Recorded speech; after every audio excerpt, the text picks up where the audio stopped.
बिस्मिल्लाहिर्रहमानिर्रहीम। अस्सलाम वालेकुम व्यूअर्स, कैसे हैं आप सब। आई होप आप सब बहुत ही मज़े से होंगे। आज मैं आपके लिए बहुत ही टेस्टी मटन मछली कढ़ाई की रेसिपी लेकर आई हूँ, जो कि बहुत ही टेंडर सॉफ्ट बनेगी। इसमें कौन से ऐसे मसाले जाएंगे जिससे ये बिल्कुल परफेक्ट रेस्टोरेंट स्टाइल की बनेगी। इसके लिए आपको ये वीडियो एंड तक देखनी पड़ेगी, कोई भी चीज़ स्किप मत कीजिएगा। तो चलिए आइए स्टार्ट करते हैं। बिस्मिल्लाहिर्रहमानिर्रहीम। एक अदद पैन के अंदर आपने 2 टेबल स्पून साबुत जीरा शामिल कर देना है। 3 टेबल स्पून साबुत धनिया शामिल कर दें। 3 अदद इसमें साबुत लाल मिर्च जाएगी ड्राई की हुई। 1 टीस्पून इसमें काली मिर्च साबुत जाएगी। चूल्हे की फ्लेम आपने लो पे रखनी है। इसको आपने हल्का हल्का सा भून लेना है। जब मसालों की खुशबू आने लग जाए तो समझ लें कि मसाले जो हैं वो अच्छी तरह से भुन चुके हैं। अब आपने इसकी स्टिक्स जो हैं वो रिमूव कर देनी है। अब आपने इस मसाले को ठंडा करके ग्राइंडर में डाल के पाउडर कर लेना है इसका। ये देखिए, मैंने इसको काफ़ी अच्छी तरह से इसका बारीक सा पाउडर रेडी कर लिया है। इसका क्या करना है ये मैं आपको बाद में बताऊंगी। तो चलिए अपनी रेसिपी की तरफ बढ़ते हैं। एक अदद कढ़ाई के अंदर यहाँ मेरे पास 1 केजी से थोड़ा सा ज़्यादा मटन है। मटन हमने मछली का लिया है गोश्त। बहुत ही मज़े का ये बनता है और स्पेशली बच्चे जो हैं इसको बहुत इंजॉय करके खाते हैं, क्योंकि ये बिल्कुल भी तंग नहीं करता। मटन को आपने अच्छी तरह से साफ़ कर लेना है। इसके अंदर 1 टीस्पून आपने लेवल जो है वो नमक शामिल कर देना है। 1 टीस्पून आपने इसके अंदर लाल मिर्च का पाउडर शामिल कर देना है।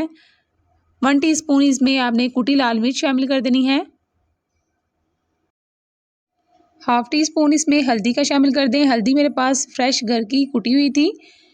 अब इसमें साबुत गरम मसाला डाल दें, जिसमें 3 से 4 अदद साबुत लाल मिर्ची हैं, 2 अदद दालचीनी है, 2 अदद इलायची है, 2 अदद छोटी इलायची है और 3 अदद लौंग है। इसमें 4 टेबल स्पून आपने अदरक और लहसुन का पेस्ट शामिल कर देना है। ये भी फ्रेश ही कुटा हुआ था।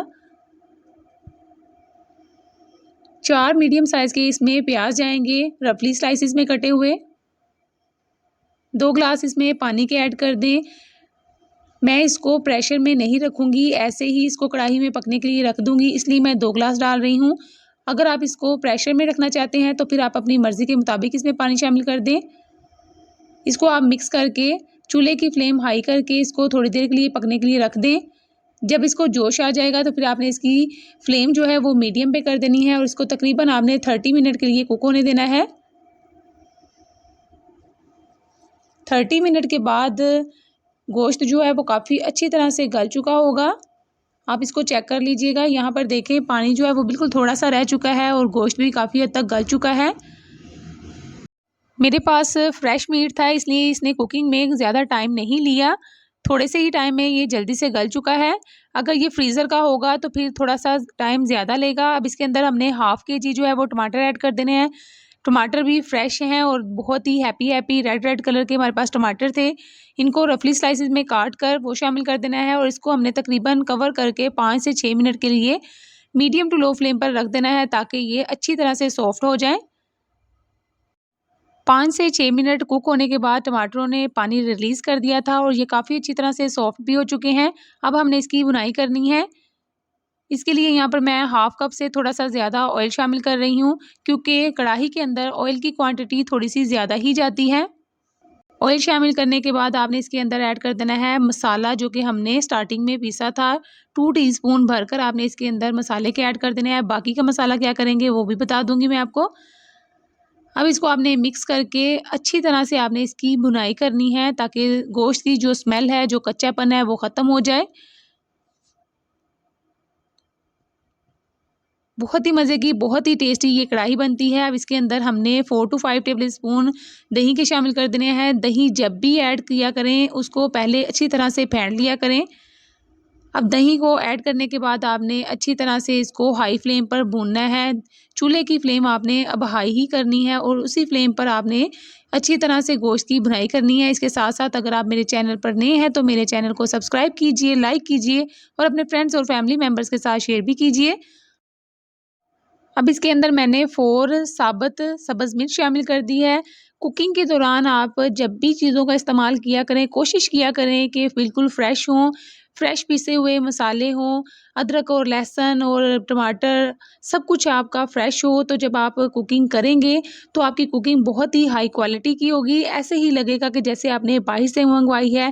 टेस्ट में काफ़ी हद तक चेंजिंग आ जाती है जब आप फ्रेश चीज़ों का इस्तेमाल करते हैं। ये देखिए काफ़ी अच्छी तरह से हमारी कढ़ाई जो है वो भुनकर रेडी हो चुकी है। अब इसको मज़ीद मज़े का करने के लिए इसमें क्या चीज़ ऐड की जाएगी वो भी आपके साथ शेयर कर दूँगी। यहाँ पर इसके अंदर 1 अदद लेमन का जूस शामिल कर दें, वो भी फ्रेश ही था मेरे पास। और यहाँ पर मैंने जो आपके साथ स्टार्टिंग में मसाला शेयर किया था वो बाकी बच गया था, वो इसके अंदर ऐड कर देना है। अब यहाँ पर इसके अंदर एक और चीज़ ऐड करेंगे, वो है 1 टेबलस्पून भरकर कसूरी मेथी। कसूरी मेथी कढ़ाई की जान है। कसूरी मेथी का फ्लेवर और खुशबू दोनों ही कढ़ाई के अंदर बहुत ही मज़े के लगते हैं। आप इसको ज़रूर ट्राई कीजिएगा, इसको मिक्स कीजिए और थोड़ी देर के लिए आपने इसको कवर करके रख देना है, तकरीबन 1 मिनट के लिए मीडियम टू लो फ्लेम पर, ताकि इसका फ्लेवर जो है अच्छी तरह से मटन के अंदर आ जाए। अच्छा, यहाँ पर आप अगर चाहें तो इसके अंदर पानी ऐड कर सकते हैं, जितना आपने थिक साइज़ का मसाला रखना है उतना पानी ऐड करें, लेकिन मैं नहीं ऐड करी, मुझे इसका मसाला इतना ही चाहिए। इस वक़्त इसकी बहुत ही शानदार खुशबू आ रही है। जब आप इसको अपने घर में ट्राई करेंगे तो आपको खुद ही पता चल जाएगा। इस वक़्त माइंड ब्लोइंग इसकी खुशबू है और टेस्ट में भी बहुत ही ज़बरदस्त ये कढ़ाई है। इसको आपने अपने घर में ज़रूर ट्राई करना है। अब इसके ऊपर बारीक स्लाइसिस में कटा हुआ अदरक शामिल कर दें, सब्ज़ मिर्चें शामिल कर दें और इसके ऊपर हरा धनिया ऐड कर दें। इसको आपने मिक्स कर लेना है, चूल्हे की फ्लेम आपने ऑफ़ कर देनी है। अच्छी तरह से मिक्स करें और इसको सर्व करें। खाने वाले बच्चे, बड़े सब ही इसको बहुत ही एन्जॉय करेंगे और सब आपकी इंशाल्लाह तारीफ़ करेंगे। बहुत ही मज़ेदार, टेस्टी, चटपटी मटन मछली कढ़ाई रेडी हुई है। इसको आपने ज़रूर ट्राई करना है। अगर आपको मटन में मछली का गोश्त पसंद नहीं है तो आप दूसरा भी ले सकते हैं, बट इसको ट्राई ज़रूर कीजिएगा, आपको बहुत ही टेस्टी लगेगी। मज़े करें और मज़े करवाएँ, आपकी फैमिली इसको बहुत ही एन्जॉय करेगी। इसको आप दावत के मेन्यू में भी शामिल कर सकते हैं। आगे आप इसको ईद में भी सर्व कर सकते हैं। सभी इसको एन्जॉय करके खाएँगे। आखिर में इसके ऊपर स्लाइसिस में कटी हुई अदरक और हरा धनिया शामिल कर दें। चंद सब्ज़ मिर्चें ऐड कर दें। स्लाइसिस में कटे हुए लेमन ऐड कर दें।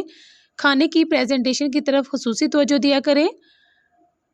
अगर आपको ये रेसिपी अच्छी लगी हो तो इसको लाइक कीजिएगा और कमेंट बॉक्स में अपनी राय का इज़हार भी ज़रूर कीजिएगा अगर आपको ये अच्छी लगे तो। देखिए माशाल्लाह से गोश्त भी काफ़ी अच्छी तरह से गला हुआ है, काफ़ी सॉफ्ट है। बहुत ही मज़ेदार रेस्टोरेंट स्टाइल की ये कढ़ाई रेडी हुई है। चलती हूँ, दुआओं में याद रखिएगा। मुझे इजाज़त दीजिए, एक और नई बेहतरीन रेसिपी तक के लिए अल्लाह हाफ़िज़।